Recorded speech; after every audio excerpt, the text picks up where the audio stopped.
morning, students. Welcome to the history classes of Martin's Children Academy. This is history class for class 10th, and today we will discuss about the first topic of the last chapter, the first printed books. So let's start. The first printed books. तो अब तक हमने discuss किया था कि किस तरह से जो है प्रिंटिंग स्टार्ट होती है, यानी कि प्रिंटिंग कहाँ से आती है, कैसे स्टार्ट होती है यूरोपियन पर्सपेक्टिव में, इंडियन पर्सपेक्टिव में, ये सारी चीज़ें हम डिस्कस करने वाले हैं इस चैप्टर में। इसके अलावा what were the first printed books and how the first printing was accomplished, the earliest kind of print technology, system of hand printing. तो जो first type of printing books होती थी, अब तक हम जानते थे कि प्रिंटिंग जो थी अपने इनिशियल फेज में जो है चाइना से स्टार्टेड है, यानी सबसे पहले प्रिंटिंग का जो कॉन्सेप्ट है वो चाइना में देखा गया था, इसके बाद साउथ कोरिया और जापान वगैरह में। लेकिन जो अर्लीस्ट काइंड में या अपने इनिशियल फेज़ में जो बुक्स प्रिंटेड होती थी, इसके पहले जो बुक्स अब तक देखे जा रहे थे वो हैंड रिटन डॉक्यूमेंट्स होते थे, यानी कि मैन्यूस्क्रिप्ट्स वगैरह होते थे। लेकिन जब फर्स्ट प्रिंटेड बुक्स देखने को मिलने लगी, जो कि चाइना से स्टार्टिंग थी, तो ये चाइना में फर्स्ट प्रिंटेड बुक्स जो थी वो प्रिंट कैसे की जाती थी, यानी ये कहें कि बुकें जो प्रिंट करने का कॉन्सेप्ट चाइना में देखा गया, तो वो बुक्स प्रिंट कैसे होती थी। तो फ्रॉम AD 594 ऑनवर्ड्स, यानी AD 594 के बाद जो है चाइना में जो प्रिंटेड बुक्स देखी गई थी, उन बुक्स को कैसे प्रिंट किया जाता था। तो उन बुक्स को rubbing paper against the ink surface of wood blocks, यानी जो वुड ब्लॉक प्रिंटिंग, याद रखिएगा कि वुड ब्लॉक प्रिंटिंग क्या होती है। तो चाइना में 594 AD के बाद जो प्रिंटिंग देखी गई थी, उस प्रिंटिंग में बुक्स को जो है इंक्ड सरफेस के अगेंस्ट जो है रब करके किया जाता था प्रिंट। कैसे, जैसे फॉर द एग्ज़ाम्पल जो स्टाम्प देखने को मिलता है आज आपको, जैसे आप लोगों ने देखा होगा कि जो स्टाम्प होता है उसमें जो नीचे का स्टाम्प का पार्ट होता है, जिसमें इंक वगैरह, इंक पैड से इंक लगा करके हम क्या करते हैं, पेपर पे रख करके उसे प्रिंट करते हैं। तो जो स्टाम्प में चीज़ें खुदी होती हैं वो क्या आ जाती हैं, तो पेपर पे आ जाती हैं। तो इसी तरह से वुड ब्लॉक प्रिंटिंग होती थी। जैसे मान लीजिए एक पूरा लकड़ी का वुड का पार्ट होता था, जिस पे लेटर्स को क्या किया जाता था, तो उकेरा जाता था। और इन उकेरे हुए लेटर्स को जो है जो लेटर्स उकेरे गए होते थे, इन पे क्या किया जाता था, तो इन पे जो है इंक लगा दिया जाता था उकेरे गए लेटर्स पे। और इसके बाद जो है इन्हें क्या किया जाता था, तो इन्हें पेपर के अगेंस्ट, यानी पेपर को इस पे रख करके और रब किया जाता था, जिससे जो वुड्स पे या वुड ब्लॉक पे जो उकेरे गए शब्द होते थे, वो इंक लगे होने की वजह से पेपर को अगर हम जब इस पे रखते हैं तो वो सारी चीज़ें जो हैं इस पे क्या हो जाती थी, तो छप जाती थी, यानी पेपर जो अगेंस्ट हम रब करते थे उस पे छप जाती थी। तो ये होती थी वुड ब्लॉक प्रिंटिंग। याद रखिएगा वुड ब्लॉक प्रिंटिंग कहाँ से स्टार्टेड है, तो चाइना से स्टार्टेड है। और इसके अलावा वुड ब्लॉक प्रिंटिंग क्या है, तो in wood block printing papers were rub against the ink surface of wood blocks, और इस तरह से जो है वुड ब्लॉक प्रिंटिंग की जाती थी। कहाँ पे, चाइना में। तो ये एक तरह से प्रिंटिंग का फर्स्ट या इनिशियल फेज था, जो कहाँ देखा गया, तो चाइना में देखा गया। इसके बाद इसके कुछ प्रॉब्लम्स इसमें होती थी, यानी ये वुड ब्लॉक प्रिंटिंग में जो है कुछ प्रॉब्लम होती थी। जैसे मान लीजिए ये पेपर है, तो जब पेपर पे इंक वगैरह से कोई एक साइड पे जो है इंक से लगी हुई चीज़ों को प्रिंट कर दिया जाता था, तो इसके बाद इसमें दिक्कत ये होता था कि इस पेपर के दूसरे साइड में, यानी अपोजिट साइड में जो है अब फिर से प्रिंटिंग करना मुश्किल होता था। क्यों? क्योंकि पेपर जो थे वो थिन और पोरस होते थे, यानी पतले होते थे और ट्रांसपेरेंट होते थे या कम टिकाऊ होते थे। तो इस तरह से उन्हें उनके दूसरे साइड पे जो है प्रिंटिंग करना काफ़ी मुश्किल होता था, तो ये काफ़ी कॉस्टली भी पड़ता था। इसके अलावा एक और चीज़ यहाँ पे याद रखिएगा, जो फर्स्ट ट्रेडिशनल चाइनीज़ बुक थी उसका क्या नाम था, तो उसका एकॉर्डियन बुक नाम था। यानी अगर पूछा जाए कि what was the name of the first Chinese traditional book और first traditional Chinese book, then the name of the book is accordion book. यानी जो फर्स्ट ट्रेडिशनल चाइनीज़ बुक थी उसका नाम एकॉर्डियन बुक था।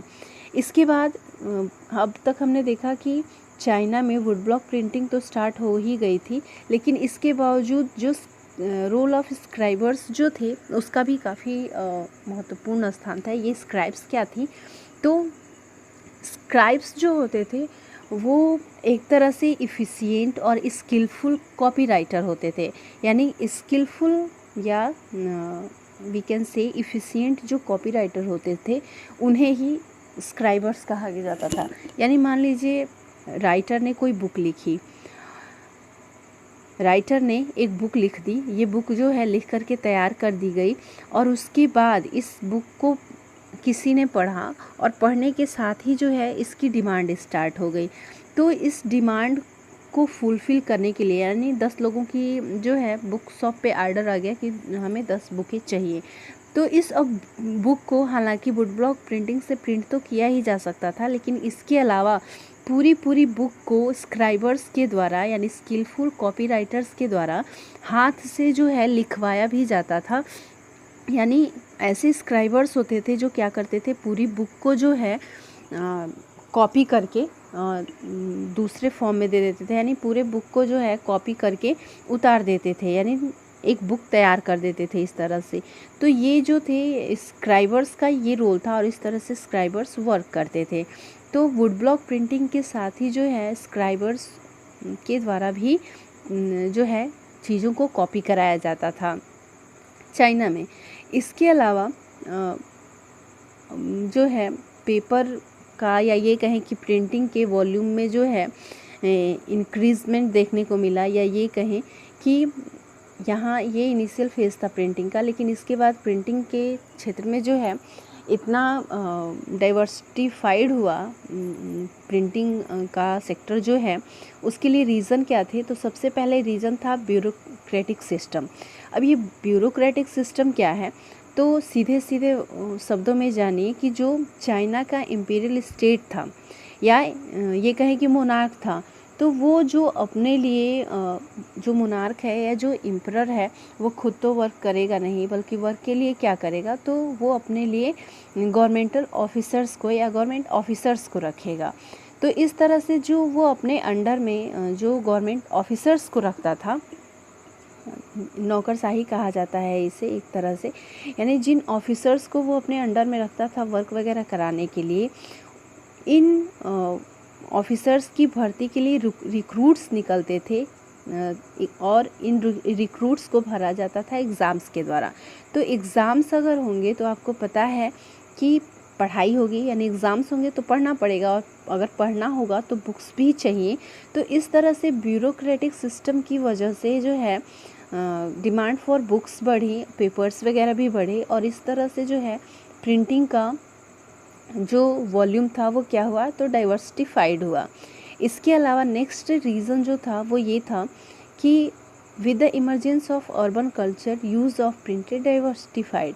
तो ये अर्बन कल्चर क्या है, यानी एक तरह से शहरी व्यवस्था, अर्बन कल्चर जिसे हम आज के डेट में वेस्टर्न कल्चर कह सकते हैं। तो अर्बन कल्चर जैसे जैसे उभर रहा था, जैसे लोगों का जैसे जैसे लोगों में जो है एक तरह से कहें कि रहन सहन में बदलाव आ रहे थे, तो उनमें एक न्यू जो है हैबिट डेवलप हो रही थी। वो हैबिट क्या थी, तो वो हैबिट थी रीड करने की। यानी लोग जो हैं अर्बन कल्चर को फॉलो करते हुए जो है नए नए रीडर्स देखे गए, यानी न्यू रीडरशिप जो थी वो देखी जा रही थी। इसके अलावा इन न्यू रीडरशिप में जो है मर्चेंट्स भी शामिल थे, क्योंकि इन्हें एक तरह से हम कहें कि बुक्स वगैरह का डिमांड होता था ट्रेड्स की नॉलेज के लिए या पॉलिसीज़ वगैरह की नॉलेज के लिए। तो इस तरह से with the emergence of urban culture use of printing was diversified, यानी रीडरशिप बढ़े तो बुक्स वगैरह का डिमांड भी बढ़ेगा, कॉमन सी बात है। इसके अलावा कुछ और भी रीडर्स वगैरह देखे गए, जैसे जो रिच वीमेन होती थी वो भी क्या करने लगी, तो बुक्स वगैरह पढ़ने लगी, इसके अलावा बुकों को पब्लिश कराने लगी, और इस तरह से जो है प्रिंटिंग का यूज़ यहाँ भी डाइवर्सिफाइड हुआ या इंक्रीज्ड हुआ। Shift from hand printing to mechanical printing. इसके बाद अब तक हम क्या देख रहे थे कि हैंड प्रिंटिंग चल रही थी स्क्राइबर्स के द्वारा या वुड ब्लॉक प्रिंटिंग के द्वारा क्या हो रही थी, तो हैंड प्रिंटिंग चल रही थी। लेकिन मैकेनिकल प्रिंटिंग किस तरह से शिफ्ट हुई, इसके अलावा मैकेनिकल प्रिंटिंग में जो महत्वपूर्ण भूमिका निभाई है वो टेक्नोलॉजी ने निभाई है। और वेस्टर्न स्टाइल के स्कूल्स वगैरह जो हैं बने। इसके अलावा मैकेनिकल प्रिंटिंग किस तरह से जो है शिफ्ट हुआ हैंड प्रिंटिंग से, ये सारी चीज़ें हम डिस्कस करेंगे नेक्स्ट वीडियो में। That's all for today. Now we should stop this video here. I think you all have understood about the topic that is taught today. If you have any type of doubt, you can ask or say to revise this chapter. Bye everyone. Have a peaceful day.